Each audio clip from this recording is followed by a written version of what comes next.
Kejaksaan Negeri Aceh Besar menetapkan 4 tersangka dalam perkara dugaan tindak pidana korupsi pada kegiatan pembangunan Puskesmas Lam Tamot Gunung Biram, Kecamatan Lembah Selawah, Kabupaten Aceh Besar. Penetapan berikut penahanan keempat tersangka yakni TZF,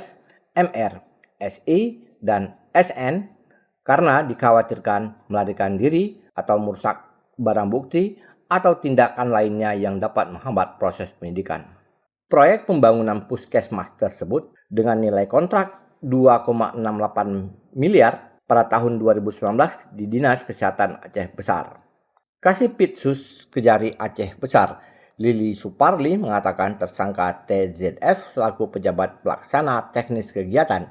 atau PPTK bersama rekannya diduga tidak melaksanakan pekerjaan pembangunan Puskesmas Lam Tamot sesuai dengan spesifikasi, di mana terdapat kekurangan pekerjaan dan berdasarkan dari hasil pemeriksaan ahli kekurangan pekerjaan tersebut telah menyebabkan terjadinya kerugian negara senilai 134 juta rupiah. Telah menetapkan 4 orang tersangka yang diikuti dengan penahanan para tersangka tersebut di Rutan Kelas 2 Bejanto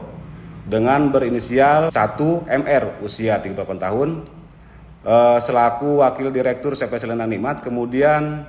TZF umur 53 tahun selaku PPTK, kemudian SI usia 50 tahun selaku peminjam perusahaan, dan SN usia 30 tahun selaku Direktur CP Desain Preview Konsultan Pengawas. Kemudian para tersangka tersebut diduga telah melakukan tindak pidana korupsi dalam pekerjaan pembangunan Puskesmas Lam Tamot, Kecamatan Lembah Selawah, Kabupaten Aceh Besar tahun anggaran 2019. Karena diduga telah secara melawan hukum menyalahgunakan kewenangan tidak melaksanakan pekerjaan tersebut sesuai dengan hukum yang berlaku, sehingga terdapat kekurangan volume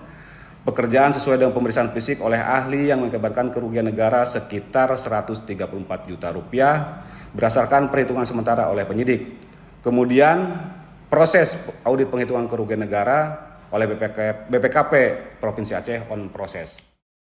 Dalam perkara tersebut, penyidik telah menyita 84 dokumen surat sebagai barang bukti dan telah melakukan pemeriksaan terhadap 35 orang saksi serta meminta keterangan terhadap 2 orang ahli dan tidak menutup kemungkinan akan adanya penambahan tersangka lain.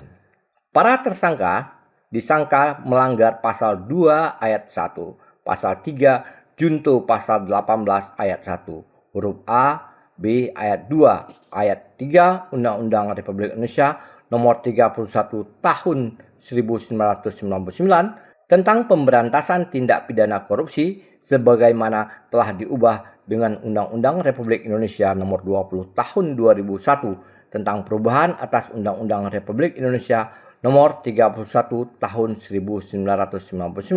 tentang pemberantasan tindak pidana korupsi junto pasal 55 ayat 1 ke 1 KUHP.